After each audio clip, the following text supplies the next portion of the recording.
చెప్పలేకపోతున్నా. చాలా అంటే అగ్ని అలా కప్పివేసి ఉన్నది. దేవుని స్తోత్రం. మనము నమ్మితే దేవుని మహిమ చూడగలుగుతాము.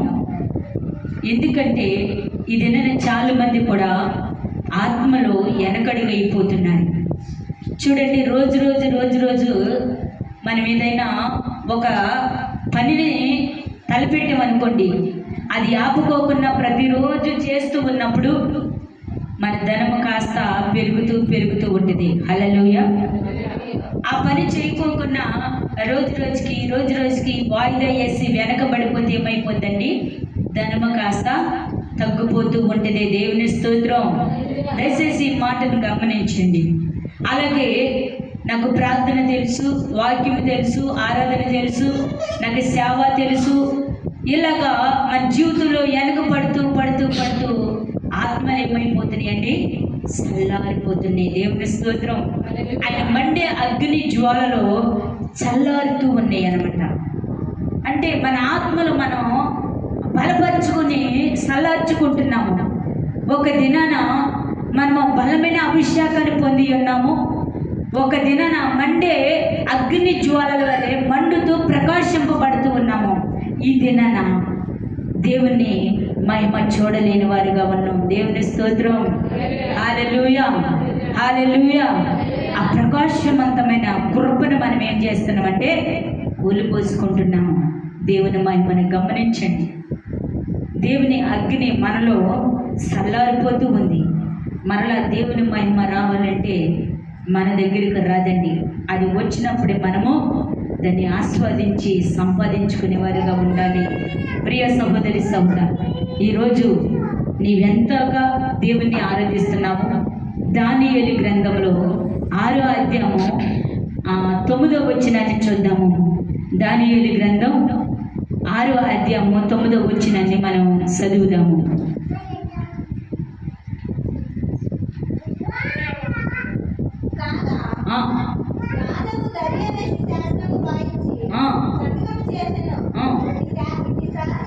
ఇది శాసనం సంతకము చేయబడినది దానియేలు తెలుసుకున్న తన ఇంటికి వెళ్ళి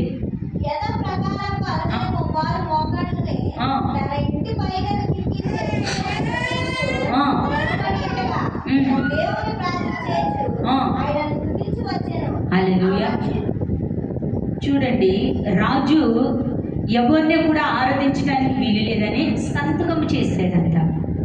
అంటే మనకి కరోనా కాలం వచ్చినప్పుడు ఎవరో మందిరం తలుపులు చేస్తానికి వీలు లేదని మందిరానికి ఎలా తాళాలు వేసేది? హల్లెలూయా. అసలు నిజంగా మన జీవితంలో మనం పుట్టి పెరిగి భూమి మీద పడేక ఎప్పుడన్నా మందిరాలు మూతపడతాం చూసేది ఎవరైనా? నేనైతే చూడలేదు. హల్లెలూయా. ఎవరూ చూడలేదు. అది భయంకరమైన సంఘటన. ఇక్కడ రాజు సంతకము చేశాడు, ఎవరిని ఆరాధించడానికి వీలు లేదు, మీ వీళ్ళల్లో దేవుణ్ణి కూడా ఆరాధించడానికి వీలు లేదు అనే సంతకము చేసినప్పుడు దానియేలు రాజు మాట కూడా ధీకరించి ఎప్పుడు మామూలుగానే యథావిధిగా ఏం చేస్తాడంటే మేడ గదిలోనికి వెళ్ళి కిటికీ తీసి తన ప్రార్థన చేస్తాం ప్రారంభించాడు. దేవుని స్తోత్రం. హల్లెలూయా. అసలు ఆ కరోనా కాలంలో ఇదే అనుకూలమైన లక్కి చాలా బాగుంది కదా, మందిరాలు తెరవకుండా ఉంటామని. అతి కష్టంగా వచ్చే మందిరాలకు వచ్చే వాళ్ళకి ఎంత హ్యాపీగా ఉండొచ్చు. ఆ కరోనా ఆ నెల దినాలు ఎంత బాగా టీవీస్ బానిస అయిపోయి ఉండవచ్చు. హల్లెలూయా.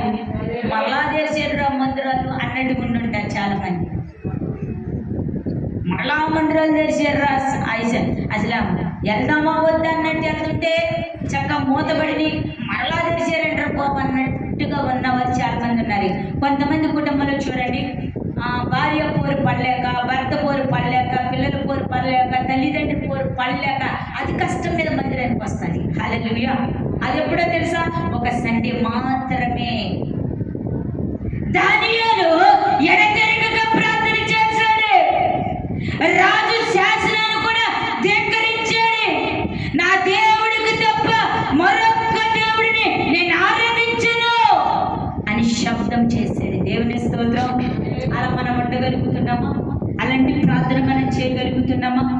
భయం లేని భక్తి, భయం లేని భక్తి, ఎడదామా వద్దన్న భక్తి. హల్లెలూయా.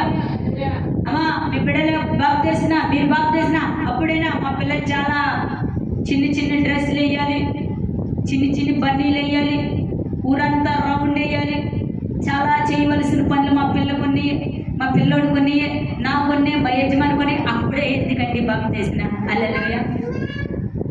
ఆయన రాకుడెప్పుడు, నీ పోకడెప్పుడు ఎవరికి కూడా తెలీదు. చిత్తపడి కలుగును.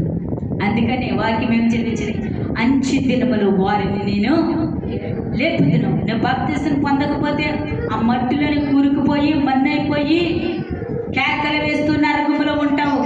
అదే దేవుని గురించి విశ్వాసంతో బాప్తీసం పొంది ఆయనలో విశ్వాసంతో నిలకడగా ఉంటే చనిపోయిన సమాధిలో నుండి నా దేవుడు అంచె దినాల్లో, అంటే ఆయన వచ్చే రాకడలో సమాధిలో ఉన్న వారిని కూడా లేపి పరలోకానికి తీసుకువెళ్తానని ఆయన వాక్యం చదివిస్తుంది. దేవుని స్తోత్రం.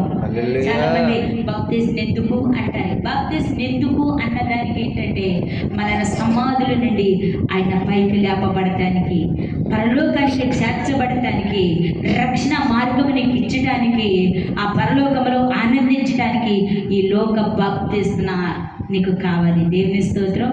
ఇంకొకటి చెప్తానండి, బాప్తీస్న అంటే ఓన్లీ మునుగొస్తం కాదు, మొట్టమొదటిగా నిగ్రీ బాప్తీస్న కావాలి. అందుకని యోహానులో దయచేసి చదవద్దు ఏమన్నదంటే ఆయన ఆత్మతో అగ్నితో ఇస్తాడట బాప్తీస్న. హల్లెలూయా. మొట్టమొదటిగా ఆత్మతో అగ్నితో నువ్వు బాప్తీస్న పొందాలి. తదుపరి నువ్వు నీటితో బాప్తీస్న పొందాలి. హల్లెలూయా. అర్థమైందా మీకు? ఆత్మతో అగ్నితో బాప్తీస్న పొందాలి అంటే క్రియ మారాలి, మనసు మారాలి, చూపు మారాలి, నడవడికి మారాలి. ఎప్పుడైతే దేవుని అద్దుకునే హృదయం కలిగి ఉంటావో అప్పుడే నా దేవుడు నూతనమైన కృపనికి ఇచ్చెదరుగా. హల్లెలూయా. నేను ఎక్కడ తెల్ల వస్త్రాలు వేసుకుని బైబిల్ పట్టుకుని బలిపీఠ మీద నుంచి మైక పట్టుకుని నాకు ఇష్టం వచ్చినట్టు చెప్పేస్తే నేను పరలోకానికి వెళ్ళను. ఇది ఖచ్చితంగా నేను చెప్పగలుగుతా. నా మనసు అంతా మారి, నా తలంతు మారి, నా క్రియ మారి, నడినెత్తి నుండి అరికల వరకు కూడా నేను పూర్తి స్వస్థత పొంది విశ్వాసం కలిగి ఉంటేనే నేను కూడా ఎత్తబడతాను. హల్లెలూయా. కొంచెం అల్ప విశ్వాసం అన్నా, ఆవగింజలో 60 భాగమంతా అల్ప విశ్వాసం అన్నా నేను కూడా ఇక్కడే ఈ లోకంలోనే ఈ అగ్ని బంధకాల్లోనే ఉంటాను. దేవుని స్తోత్రం. ఈరోజు అలాంటి తీర్మానం కలిగి ఉన్నాము.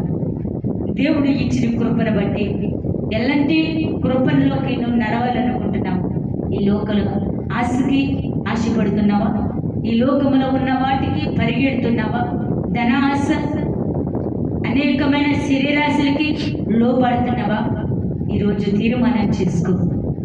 ఆయన కృపలో వరదెల్లబడుదురుగాక. దానియేలు గ్రంథం మరొకసారి చదువునాను, ముగించేస్తాను.